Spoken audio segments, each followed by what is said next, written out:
अस्सलाम वालेकुम dear student of ninth senior class. बेटा आज का जो हमारा लेक्चर है इसमें हम चैप्टर नंबर 3 की जो डेफिनेशंस सेकंड हाफ के अंदर आती हैं उसको डिस्कस करेंगे। लास्ट टाइम जो हमने चैप्टर नंबर 3 की फर्स्ट हाफ वाली डेफिनेशंस को डिस्कस किया था।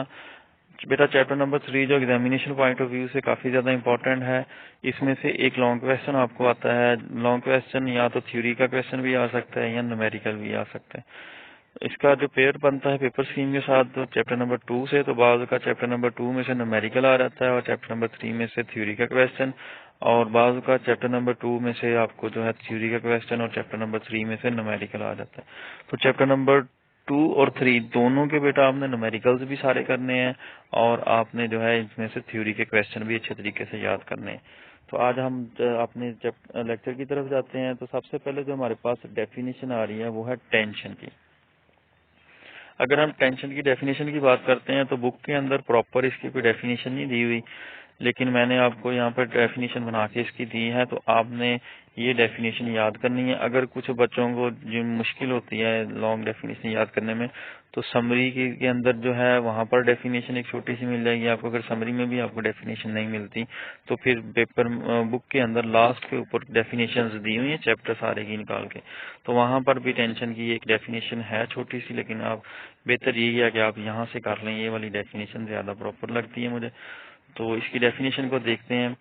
Tension when an object is attached with a string, a force acts along the string equal and opposite to the weight of the object।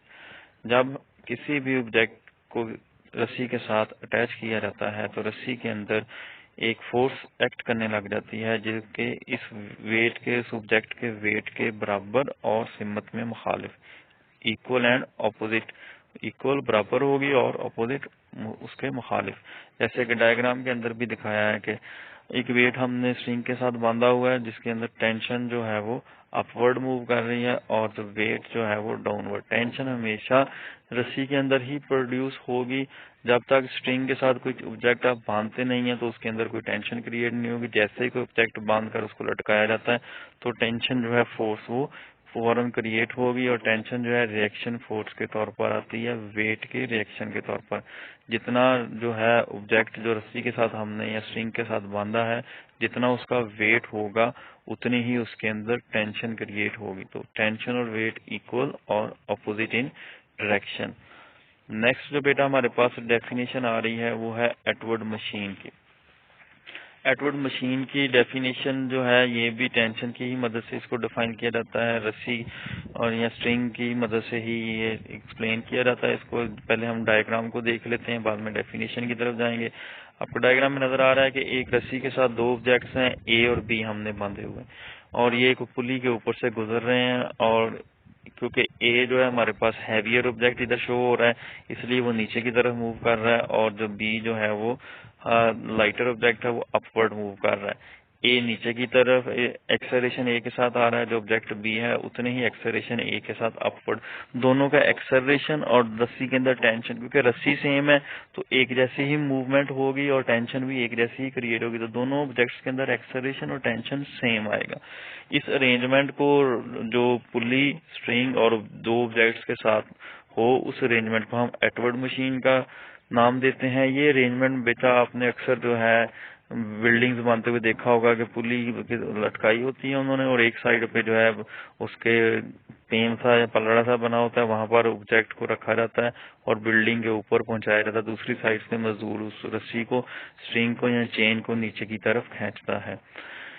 अब इसमें एक चीज और याद रखना है आपने कि जो आपकी पुली हो वो फ्रिक्शनलेस हो, यानी कि पुली के अंदर कोई जंग वगैरह की वजह से फ्रिक्शन ज्यादा ना हो, क्योंकि फिर आपको ज्यादा फोर्स लगानी पड़ेगी। फ्रिक्शन को ओवरकम करने के लिए फोर्स ज्यादा हो जाएगी फिर उस वेट को उठाने के लिए या उस ऑब्जेक्ट को ऊपर की तरफ खींचने के लिए। तो अब हम इसकी डेफिनेशन देख लेते हैं। एन एटवर्ड machine is an arrangement of two objects of unequal masses such as in shown figure. आपने पेपर के अंदर इसकी फिगर भी बना देंगे ताकि एग्जामिनर को आपका कहीं से भी कोई मार्क काटने का मौका ना मिले। एटवर्ड मशीन अरेंजमेंट है दो अनइक्वल मासेस का और ये एक पुली के साथ कंसिस्ट करता है।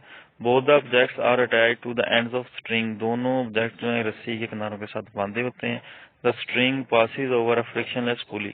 स्ट्रिंग जो है, रस्सी जो है, फ्रिक्शनलेस पुली के ऊपर से गुजरती है। पुली का फ्रिक्शनलेस होना जरूरी है। पुली को प्रॉपरली ऑयल या ग्रीस किया हो, क्योंकि अगर फ्रिक्शन होगी तो फिर हमें ज्यादा फोर्स लगानी पड़ेगी। एक फोर्स तो हम लगाएंगे जो ऑब्जेक्ट को ऊपर उठाना है उसके वेट के इक्वल, और फिर एक्स्ट्रा फोर्स जो होगी तो फ्रिक्शन को ओवरकम करने के लिए यूज करना पड़ेगी। इसलिए हमें जो है पुली फ्रिक्शनलेस हो तो ज्यादा बेहतर है। This arrangement is sometime use to find the acceleration due to gravity. बाज़ औक़ात ये अरेंजमेंट जो है एटवुड मशीन वाली अरेंजमेंट, ये हम ग्रेविटेशनल एक्सेलरेशन को फाइंड करने के लिए भी यूज करते हैं। तो अगर पेपर में आपको एडवर्ड मशीन का पर्पस या वर्किंग आ जाए तो उसमें आपने दोनों लिखने हैं। एक ये कि एक वेट को लिफ्ट करने के लिए यूज होती है, वो यहाँ पर मेंशन नहीं, बुक में भी नहीं है, लेकिन आपने ध्यान में रखना है कि एडवर्ड मशीन का एक पर्पस वेट को लिफ्ट करने के लिए, ऑब्जेक्ट्स को लिफ्ट करने के लिए है। दूसरा पर्पज इसका ग्रेविटेशनल एक्सेलरेशन फाइंड करने के लिए भी है। तो एटवर्ड मशीन का क्वेश्चन आए तो आपने डायग्राम भी साथ में बनानी है बिल्कुल ऐसे ही, और साथ में इसके पर्पज भी लिखने हैं। नेक्स्ट जो बेटा हमारे पास डेफिनेशन आ रही है सिस्टम की है। सिस्टम और आइसोलेटेड सिस्टम को हम इसलिए डिस्कस यहाँ पे करेंगे कि हमें लॉ ऑफ कंजर्वेशन मोमेंटम में आइसोलेटेड सिस्टम की जरूरत पड़ती है। तो पहले हम आइसोलेटेड सिस्टम को डिफाइन करेंगे और उससे पहले अकेले सिस्टम की definition. System a system is a group of bodies with in certain boundaries. एक सिस्टम होता है जो कि आपका डिफरेंट ऑब्जेक्ट्स के ऊपर मुश्तमिल होता है, जो खास लिमिट के अंदर हो, खास बाउंड्रीज के अंदर हो। जैसे कि बेटा हम अपने स्कूल की या कॉलेज की बात करते हैं तो कॉलेज जो है वो हमारा बाउंड्री के अंदर है और एक सिस्टम है। ऐसे हमारा स्कूल जो है वो भी एक बाउंड्री के अंदर है और सिस्टम है। सिस्टम का मीनिंग ही ये है कि एक बाउंड्री के अंदर कुछ ऑब्जेक्ट्स या कुछ पर्सन या कुछ लोग काम कर रहे हैं, आपस में इंटरेक्ट कर रहे हैं, तो उस बाउंड्री के अंदर जो चीजें सारी आ रही हैं सब मिलके एक सिस्टम बनाती हैं, ग्रुप ऑफ बॉडीज। आगे से हमारे पास जो डेफिनेशन बेटा आ रही है आइसोलेटेड सिस्टम की आ रही है। An isolated system is a group of interacting bodies on which no external force is acting. Isolated system वो सिस्टम होता है जिसके अंदर जो ऑब्जेक्ट्स मौजूद हैं उनके ऊपर बाहर से कोई फोर्स एक्ट नहीं कर रही। यानी कि एक सिस्टम है उसके अंदर जो फोर्स होगी वो उस सिस्टम के अंदर ही क्रिएट हो रही होगी, डिस्ट्रॉय हो रही होगी। एक ऑब्जेक्ट दूसरे ऑब्जेक्ट के ऊपर फोर्स लगा रहा है या आपस में कोलाइड कर रही है, इंटरेक्ट कर रहे हैं। जो कुछ भी हो रहा है उस सिस्टम के अंदर अंदर ही होगा, उसकी बाउंड्री के अंदर अंदर ही। बाहर से कोई एक्सटर्नल फोर्स जो उसके ऊपर एक्ट नहीं कर रही होगी, जो कि उस सिस्टम की मोशन को या ऑब्जेक्ट्स को जो है चेंज कर सके, ऐसी कोई फोर्स जो है वो एक्ट नहीं कर रही होगी। तो सिस्टम और आइसोलेटेड सिस्टम की डेफिनेशन पेपर में बात का डिफरेंस के तौर पर आ जाती है, या सिंपल ही पूछ लेते हैं कि define system and isolated system. तो बेटा आपने ये दोनों जो है ऐसे ही याद कर लेना। नेक्स्ट हमारे पास फिर law of conservation of momentum की डेफिनेशन आ रही है। The momentum of an isolated system of two or more than two interacting bodies remain constant. Momentum आपने लास्ट टाइम देखा था कि product of mass and velocity जो इसको मोमेंटम कहते हैं। तो दो सिस्टम के अंदर दो या दो से ज्यादा ऑब्जेक्ट्स जो आपस में इंटरेक्ट कर रहे हैं आइसोलेटेड सिस्टम के अंदर। आइसोलेटेड सिस्टम जो अभी हमने ऊपर डेफिनेशन देखी कि ऐसा सिस्टम जिसमें जो ऑब्जेक्ट्स आपस में इंटरेक्ट कर रहे हैं उनके ऊपर कोई बाहर से फोर्स एक्ट ना करे, यानी कि ना फोर्स अंदर उसके कोई बाहर से आए ना अंदर से कोई ऑब्जेक्ट जो है बाहर को जाए। तो अगर आइसोलेटेड सिस्टम है तो उसके अंदर दो बॉडीज आपस में इंटरेक्ट कर रही हैं, यानी कि कोलाइड कर रही हैं आपस में, उनका आपस में इंटरेक्शन हो रहा है, कोलिजन हो रहा है, कोलाइड कर रही हैं। तो उनके अंदर जो मोमेंटम, क्योंकि जब दो ऑब्जेक्ट्स मूव कर रहे हैं तो सारी बात उनका अलग अलग मोमेंटम होता है, लेकिन जब आपस में वो टकराते हैं फिर मोमेंटम शिफ्ट होता है। एक ऑब्जेक्ट का मोमेंटम कम हो जाता है, दूसरे का ज्यादा हो जाता है, या जो ऑब्जेक्ट फर्स्ट है उसका कम हो जाएगा, सेकंड वाले का ज्यादा हो जाएगा, या दोनों का मोमेंटम एक जैसा हो जाएगा। लेकिन जो टोटल मोमेंटम है वो चेंज नहीं होगा, कंजर्व रहेगा, कांस्टेंट रहेगा। कंजर्वेशन का मतलब भी ये है यहाँ पर कि कोई चीज जो है डिस्ट्रॉय ना हो, ना नई चीज बने, बल्कि वो एक से दूसरे के अंदर कन्वर्ट हो जाए, कंजर्व हो जाए। तो law of conservation of momentum basically है। तो लॉन्ग क्वेश्चन इसको हम अगले चैप्टर में, अगले लेक्चर में जब हम लॉन्ग क्वेश्चन को डिस्कस करेंगे वहां पर इसको कम्प्लीटली डिस्क्राइब किया जाएगा। इधर हम क्योंकि सिर्फ डेफिनेशंस को देख रहे हैं तो इसकी जो स्टेटमेंट है 2 नंबर के लिए भी काफी बार पेपर में आ चुकी है, तो आपने इसको ये अच्छे तरीके से याद कर लेना है। The momentum of an isolated system of two or more than two interacting body remains constant. Next जो बेटा हमारे पास डेफिनेशन आ रही है ये आ रही है फ्रिक्शन की। फ्रिक्शन जो है तब क्रिएट होती है जब एक सरफेस दूसरी सरफेस के ऊपर स्लाइड करे, मूव करे या स्किड करे। जब एक सरफेस दूसरी सरफेस के ऊपर मूव करती है तो दोनों सरफेस के दरमियान फ्रिक्शन क्रिएट होती है। जब तक ऑब्जेक्ट दूसरे ऑब्जेक्ट के ऊपर मूव नहीं करेगा या एक सरफेस दूसरी सरफेस के ऊपर मूव नहीं करेगी तो फ्रिक्शन क्रिएट नहीं होगी। फ्रिक्शन क्रिएट होने के लिए दोनों सरफेस का आपस में कांटेक्ट में होना और एक दूसरे के ऊपर मूव करना जरूरी है।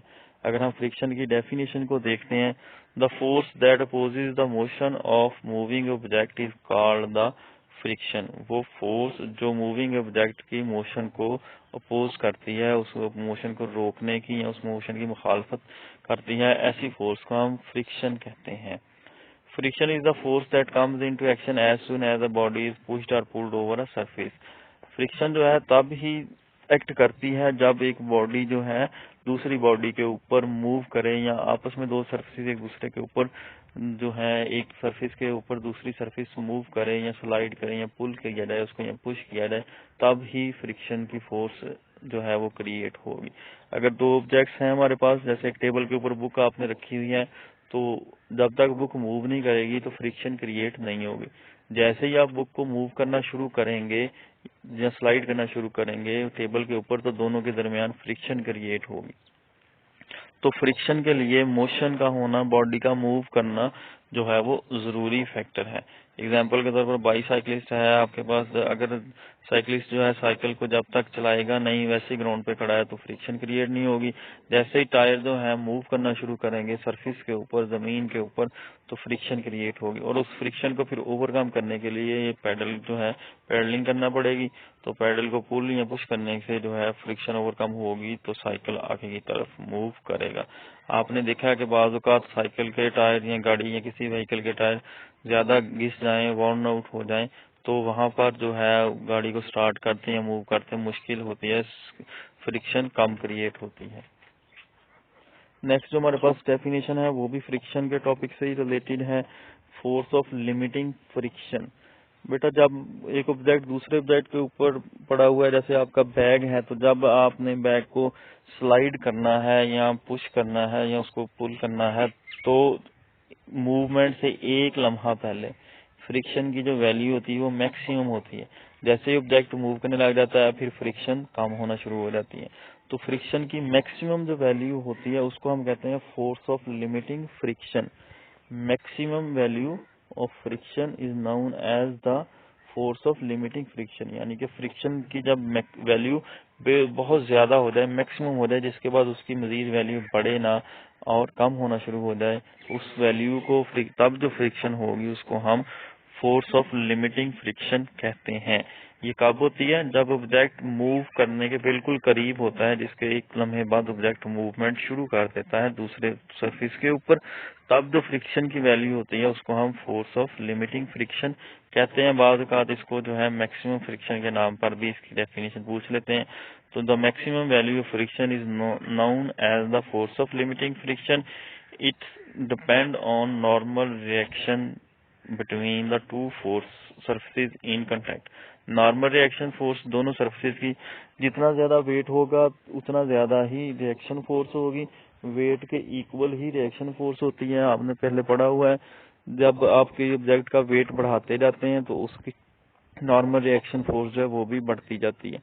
तो जितना ज्यादा वेट आएगा नॉर्मल रिएक्शन फोर्स उतनी ही ज्यादा होगी और उतना ज्यादा ही आपका फोर्स ऑफ लिमिटिंग फ्रिक्शन की वैल्यू होती जाएगी। इसके साथ ही बेटा इसी टॉपिक के अंदर जो है दूसरी डेफिनेशन आ जाती है कोफिशिएंट ऑफ फ्रिक्शन।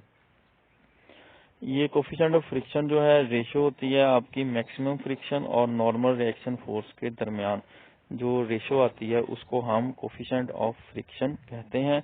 और इसको म्यू से, ये यू वाला साइन आपने साइड में इक्वेशन में देख रहे हैं, इसको हम यू शेप साइन है, म्यू पढ़ेंगे यहाँ पर। और म्यू के साथ इसकी जो प्रोनाउंसिएशन हम करेंगे वो करेंगे कोफिशिएंट ऑफ फ्रिक्शन।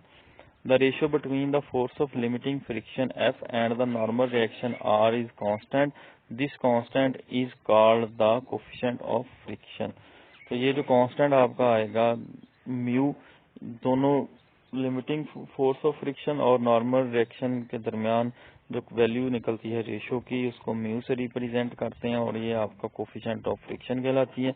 इसको अगर इक्वेशन के साथ देखें तो mu equal to F S over R. F S आपका force of friction, limiting force of friction या force of limiting friction, over R. R आपका यहाँ पर नॉर्मल रिएक्शन फोर्स आएगा, और ये नॉर्मल रिएक्शन फोर्स किसी चीज के वेट के इक्वल होगी। जितना ज्यादा वेट होगा उतनी ज्यादा नॉर्मल रिएक्शन फोर्स होगी। अगर इन इक्वेशंस को रीअरेंज करें तो हमारे पास F S equal to mu R आ जाता है, यानी कि force of limiting friction equal आ जाएगी coefficient of friction multiply by normal reaction force. R बेटा वेट के इक्वल, जैसे बार बार मैंने बताया कि नॉर्मल रिएक्शन फोर्स किसी ऑब्जेक्ट की वेट के इक्वल होगी। जितना ज्यादा वेट होगा उतना ज्यादा आर होगा।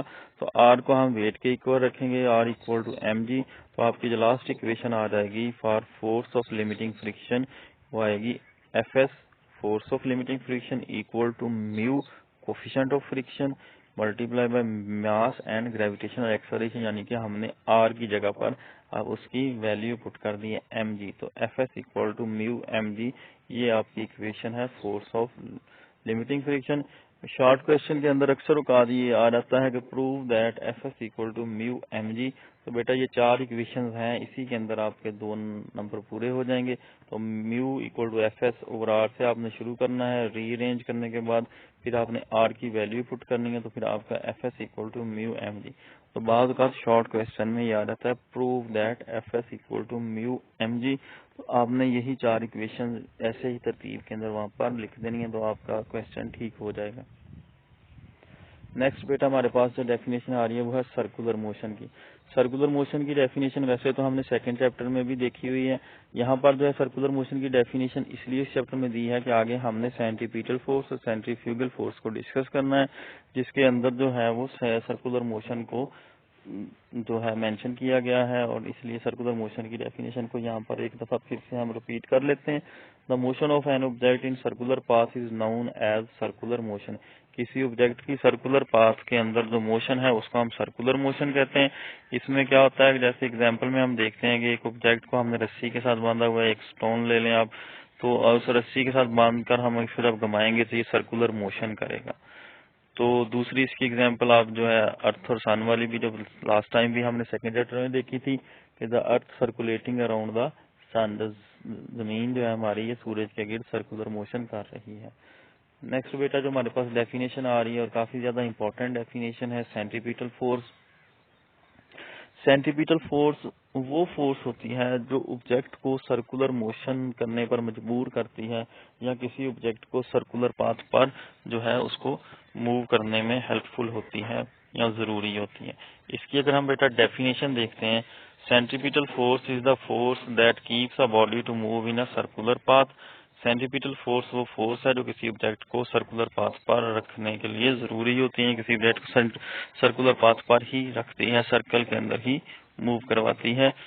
इसका अगर हम फार्मूला देखते हैं तो F C equal to M V square over R. F C centripetal force को रिप्रेजेंट करता है, M V square over R, M mass है उस ऑब्जेक्ट का, वी जिस वेलोसिटी से वो सर्कुलर पाथ के ऊपर मूव करेगा, और ओवर आर जो है आपका ये रेडियस है उस सर्कल का जिसके अंदर ऑब्जेक्ट मूव कर रहा है।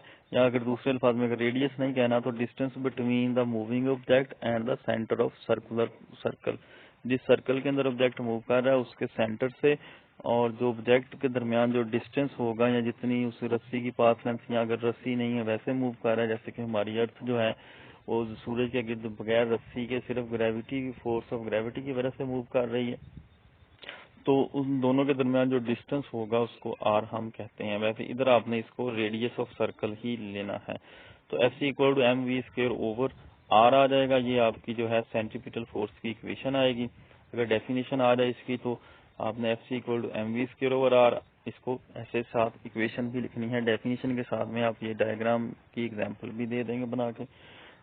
अब जब हमने अक्सर देखते हैं कि रस्सी के साथ बांध के पत्थर को घुमाएं, कोई ऑब्जेक्ट घुमा रहे, तो बाद का तो रस्सी जो है हमारे हाथ से छूट जाती है या रस्सी टूट जाती है, तो वो ऑब्जेक्ट जो है बिल्कुल सीधा फिर मूव करता है, सर्कुलर पाथ से अवे चला जाता है।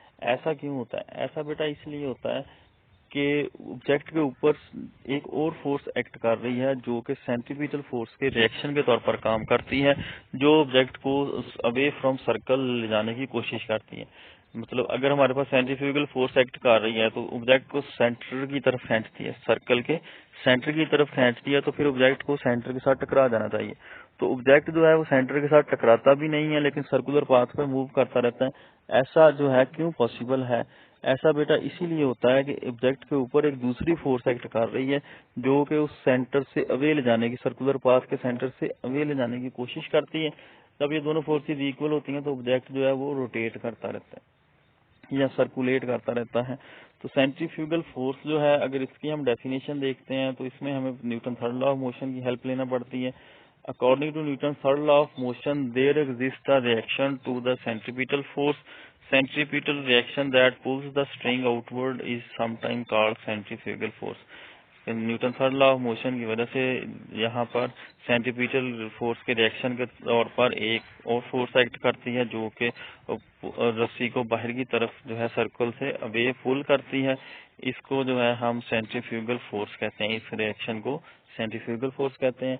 डायग्राम के अंदर भी आप देख लें तो सेंट्रीपिटल फोर्स है वो उसकी रिएक्शन इनसाइड है और जो सेंट्रीफ्यूगल फोर्स है उसकी reaction away from the centre outside जो है वो दिखाई गई है। तो बेटा ये दोनों बात का डिफरेंस के अंदर भी आ जाते हैं, तो आपने डिफरेंस में भी इनको ऐसे याद करना है। दोनों की डायग्राम सेम यही बनाकर आप इनको अलग अलग शो करवा सकते हैं। अब जो हमारे पास लास्ट डेफिनेशन जो शॉर्ट क्वेश्चन के तौर पर इस चैप्टर में आती है वो है बैंकिंग ऑफ रोड। बैंक से मुराद है किनारा और इधर हम बैंकिंग ऑफ रोड को पढ़ेंगे। इस डेफिनेशन पढ़ने से पहले आपने कोई छोटी सी एग्जांपल देता हूँ जो आपकी डेली लाइफ के अंदर है। आपने बेटा सफर करते हुए देखा होगा कि जहाँ कहीं पर शार्प टर्न आती है, वो खतरनाक सा मोड़ आता है, या गाड़ी में बैठे हुए आपने देखा होगा कि जब आप मोड़ काट रहे होते तो आपकी गाड़ी एक तरफ से दूसरी तरफ उठ जाती है, आप थोड़ा सा साइड की तरफ गिरते हैं। ऐसा बेटा क्यों होता है? ऐसा इसलिए होता है कि सड़क बनाते हुए सड़क के बाहर वाले किनारे को, जिधर को आपने टर्न करना है, उसके ऊपर वाले किनारे को, बाहर वाले किनारे को अंदर वाले किनारे की निस्बत थोड़ा सा ऊंचा बनाया जाता है, उसको थोड़ा सा ऊपर उठाया जाता है। या आपने कभी टर्न का जो मोड़ का जो है सड़क की, कभी वैसे खड़े होकर पास अंदाजा करें, सड़क आपको एक साइड से ऊपर को नजर आएगी, दूसरी साइड से नीचे को, जहाँ पर शार्प टर्न हो या बड़ा कोई मोड़ आ जाए। ऐसा इसलिए किया जाता है कि बाज़ औक़ात गाड़ी की स्पीड ज्यादा होती है, आपके कंट्रोल से जो है बाहर होने का खतरा होता है और मोड़ काटते हुए गाड़ी सीधी आगे की तरफ चला जाती है, वो टर्न नहीं ली जाती या मोड़ नहीं काटा जा सकता।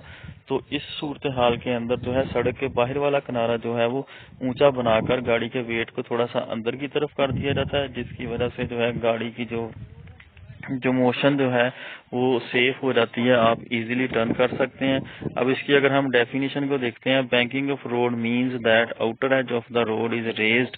बैंकिंग ऑफ रोड का मतलब है कि सड़क का बाहर वाला किनारा जो है उसको ऊपर उठा दिया जाता है। Imagine a vehicle curved road such as shown in figure.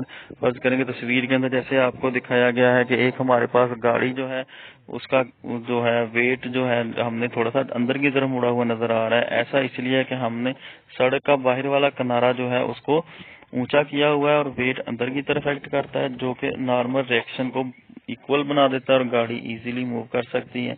Banking का as a complement of vehicle weight to provide the necessary centripetal force while taking a turn. Banking जो है जरूरी सेंट्रीपिटल फोर्स दे देती है जो कि ऑब्जेक्ट को जो सेफ टर्न के अंदर हेल्पफुल देती है और आपको एक्सीडेंट से बचा सकती है। उम्मीद है बेटा आज का लेक्चर आपको समझ आया होगा। अगर आपको आज के लेक्चर में कंफ्यूजन हो तो आप मेरे से रब्ता कर सकते हैं। शुक्रिया।